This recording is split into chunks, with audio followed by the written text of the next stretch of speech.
Against Manchester City, Kobbie Mainoo started his first Premier League match of the season, playing the full 90 minutes. He completed 91% of his passes, 100% of his long passes, he won 2 out of 3 aerial duels, and also completed 8 defensive contributions for his side. Yet the thing I'm interested in isn't actually Kobbie Mainoo's stats, it's his temperament, it's his control. This was a chaotic football match, lots of quick, fast, counter-attacking football, but Kobbie Mainoo brought a calm, brought a composure to the whole side. I think this particular moment sums it up better than any other moment in the game. It's literal head tennis. The ball doesn't drop at any moment until Kobbie Mainoo shows a little bit of control. He brings the ball down, looks after it, and passes it out to a teammate. That sort of sums up everything that Kobbie Mainoo did in this game. He was calm, he was controlled, he was composed. In his first 90 minutes of the season against one of the best teams on the planet. That's Kobbie Mainoo.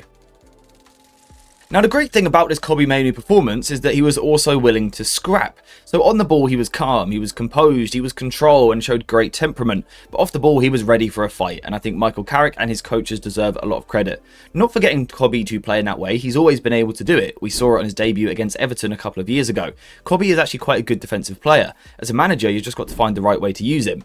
And Michael Carrick and his coaches were intelligent. They looked at Kobbie Mainoo and Casemiro and said, these two are not the 2 quickest guys in the world. They can't cover the most ground and they're not actually the most mobile. So what we need to do is close the gaps. And what Michael Carrick and his coaches did was he got all of the Manchester United defensive players close to each other. We've spoken so much over the past couple of days about the compactness of the Manchester United structure, how lots of players were narrow and very close together.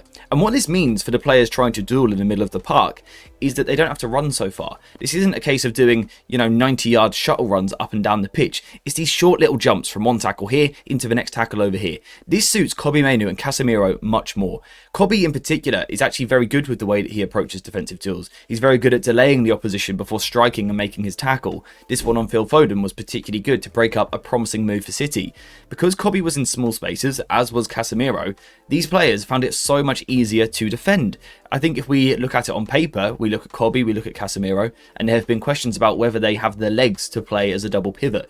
But when your system is compact, when your players are close together, they are more than capable of doing it. Now, as well as putting these tackles in and getting about the pitch and putting in these strong duels, Kobbie Mainoo and Casemiro also had an important man marking job as well, particularly as Man City looked to move the ball forward, with the likes of Phil Foden and Bernardo Silva trying to get forward and overload Manchester United. Now, like we've spoken about, Dorgu and Ahmad deserve a lot of credit for helping them, for tucking in and trying to reduce some of the damage in these positions. But still, what really impressed me about Kobbie in this game, again for a player who hasn't played this intensity for so long, he hasn't been thrown into this sort of game in ages. So to show this sharpness, this discipline, this concentration for 90 minutes was fantastic, because he was man marking the Manchester City midfielders on the edge of our penalty area, and that allowed Lisandro Martinez and Maguire to go 2 versus 1 against Erling Haaland. Only possible because Kobbie Mainoo and Casemiro, to be fair, were picking up the City players on the edge of the box, and there was no moment really where they had any time. Any time a City player did get into a promising position, Kobbie was there to put the tackle in and clear the ball. This isn't something that we normally associate with Kobbie, but we should. Like I said earlier, when you profile him properly as a defender, he's actually a strong defensive player in short spaces. We saw that again on his debut against Everton a few years ago, where he was absolutely fantastic from a defensive point of view because he had small spaces to defend. So fair play Kobbie Mainoo and fair play to the coaches. Just a quick heads up, if you do like talking about midfielders which have come through the Manchester United Academy, then you should probably check out the second channel, AJ Talks Tactics. There will be a link in the description down below, because today I am releasing a video all about James Garner, who's been very good this season. So yeah, go check it out. Now, I actually think it's that part of the game which makes the next part of the game even more impressive, because Manchester United were fighting for their lives in this game. The intensity was insane, the environment, the crowd, the atmosphere was absolutely fantastic, and it can be quite easy to become an emotional footballer, someone who wants to rush into a lot of tackles. So then when you pick the ball up, to immediately have a calm and a composure, I think is absolutely fantastic. Kobbie Mainoo was a calm head. We had some great United performances here, but some very direct ones. We were looking to move the ball forward very quickly. Bruno was direct, Casemiro was direct, the wingers were direct. Sometimes what you need is that player in the middle who's just going to calm it down a little bit. He's just going to take that extra touch. He's going to look after the ball. We spoke about it earlier, sort of being the calm amongst the storm. And Kobbie Mainoo did exactly that. But not only was he sort of calm, slow and composed, he was deceptive. I think a lot of people get Kobbie Mainoo's presence confused. A lot of people label it as lazy and slow, but it's not that at all. It's in control. Kobbie doesn't feel the need to play to the speed of everyone else because he knows that his speed is better. His intelligence allows him to move the ball, his own body, in a way that other people simply can't deal with it. These two clips here sort of highlight the point that I'm talking about, because this is played at a slow speed, yet Kobbie Mainoo dictates where everyone else is going. Starting off in this first situation here, Ahmad is playing the ball inside, and you can see the number of City players that are interested in this ball. There's lots of people nearby. First of all, I think this is a testament to Kobbie that his teammates trust him. You know, you trust that you can give him the ball in these situations and he's going to look after it. And the reason for that is because he is deceptive. He's almost playing a mind game with the opposition as he receives the ball. As this ball comes in, he puts his studs on the ball. What does that mean? Well, for the opposition, you think he's relaxed. You think he's maybe a little bit slow, and there's actually a chance, you know, I'm a defender, I'm pressing Kobbie. He doesn't know I'm here. You know, he's put his studs on the ball, he's very relaxed, he's playing very slowly. So surely I can get after him. But this is exactly what Kobbie wants people to do. He sort of, you know, baits the challenge in towards him. He sort of baits as though he's going to go forward. He drops his body as though he is about to make a forward run. Phil Foden anticipates that. Phil Foden is ready to defend that side of the ball. But that's exactly what Kobbie wants. Kobbie puts his body across, gets himself between the ball and Phil Foden, looks after the ball very well, very strong upper body, and is able to keep the ball secure for United at his own speed, at his own tempo, taking the sting out of the game. That's what you need sometimes. And again, here, we've all seen this clip, but it's just fantastic. Maguire fizzes the ball in towards Kobbie Mainoo, and Kobbie has a quick look. You can see the pass that looks quite obvious. It's back towards the left-sided centre-back, Lisandro Martinez. The problem is, Semenyo is anticipating exactly this, and most people would just play this pass backwards because it is the obvious thing to do. Normal Premier League midfielders roll this ball back to Lisandro Martinez, but that would have put United under a lot of pressure because Semenyo was ready to press. We can see him coming in at full tilt. Kobbie, though, is too clever. He drops the shoulders, he opens the hips, he plants his foot, he changes direction, and in a split second, he has made Semenyo look like an absolute idiot. So United here have gone from a position where they might be forced backwards, they might be forced under pressure, to suddenly, because of Kobbie's ability to slow down and then speed up again, it just completely destroys City, and it's now impossible to trap Manchester United to one side of the pitch. And because of that, Kobbie is able to release the ball to the far side, and now United have all the space in the world. So his slower football and then the ability to quickly change the speed opens up the pitch and then allows Manchester United to attack much quicker. Look how much space we've now got to move into. That's when we can play quickly.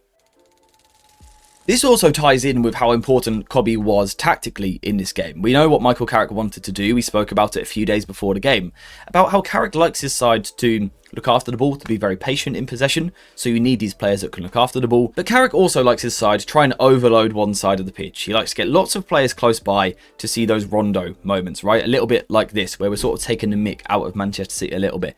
But we're not just doing it to take the mick, we're doing it because we think it can tactically be quite effective. To do that, you need someone like Kobbie Mainoo who can look after the ball. So when Manchester United move the ball to the far side, what we're trying to do is get loads of players over in this position. The reason we want to do that is because it's going to drag loads of Manchester City players over towards the ball, is one thing. But also, when you get this many high quality footballers close by, really close to each other, they can combine. Again, this isn't big spaces between the United players. They're operating in close proximity, tight, and this is when you see true technical quality. But to do that, you do need someone like the young Englishman who can look after the ball. You can fire a ball in at Mainoo, and it can be a bad pass, but because his control is so good, because he's so ready for the ball under any sort of pressure, he just makes bad passes look great. He can take the sting out of a ball with his first touch and then manipulate the opposition from there. So to play these small rondos that Carrick wants to do, you have to have this sort of player in your team. And a Bruno Fernandes as well always helps. But this is why Mainoo has got a great chance of playing regularly under Michael Carrick. I don't mean to fire, any shots at Ugarte, for example, but I don't think he would be amazing in this role. I think he would struggle with the quick football, with the tight control, with the quick touches. For Kobbie, it's just a breeze. It's easy. And the other reason why we want to do this is to try and open up the far side of the pitch as well. So again, we can then play quickly with the big space. And I've been told that Kobbie Mainoo can't play a long pass, but this sort of suggests otherwise. And those of you that followed him in the academy will know that this man can pass the ball long. He's just never really been given the license to do it. I think it's something that he needs to do more of, absolutely. I think he can get better at it, but he does have the skill set. All Kobbie Mainoo has needed over the past 12 months is a manager to recognise his skill set, recognise what he's good at, and get him to play in that way. That's what coaching and management should be all about. Now, the great thing about all of this is we're getting really excited about this Kobbie Mainoo performance, but I'll tell you something, this is basic. This is basic Kobbie Mainoo. This is borderline a quiet Mainoo game. That's how good he is on the ball. I think because we haven't seen him much for the past 12 months, we've never seen him in his best role in the past year. We've never seen him in a tactical environment that suits him. I think some of us have forgotten how good he is. This guy is a master of the football. This is someone who wants the football at his feet. And honestly, over the years, there's not been enough of those players at United. There's been a lot of players that treat it a little bit like a hand grenade coming in, and they're just trying to release it as quickly as possible and just get it away from me. Kobbie wants to look after the ball. He wants to take the ball in. It's almost Spanish how he wants to play with the ball, like a proper Spanish midfielder. Getting on the ball, looking after it, finding teammates, quick passing and moving football, deceptive play. This guy can be a cheat code for United for the rest of the season. Anytime United face man-to-man pressure, Kobbie is the player that you want to find on the ball because he can beat it. We saw it against Semenyo earlier, and it just unlocks and opens up the rest of the pitch. And like I said, this was a normal performance from him. He has levels that he can go up. This was his first Premier League start of the season. It's the first time he's played 90 minutes, I do believe. Like, he's only going to get better. This is a not sharp Kobbie. Imagine when he's sharp, when he's fully fit, when he's up to speed with the Premier League. We've got ourselves a fantastic young midfielder again. Someone that on the market is worth over £100 million.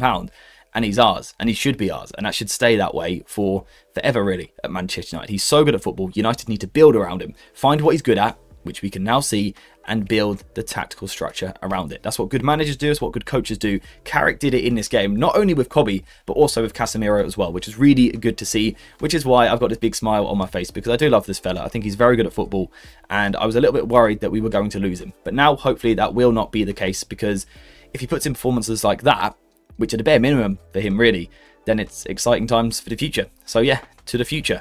For now though, the present, we're going to stop the video there. Thank you guys very much for watching this one. I hope you have enjoyed it. If you have, please leave a like, subscribe, and get your notifications on. And as always, I'll see you in the next one.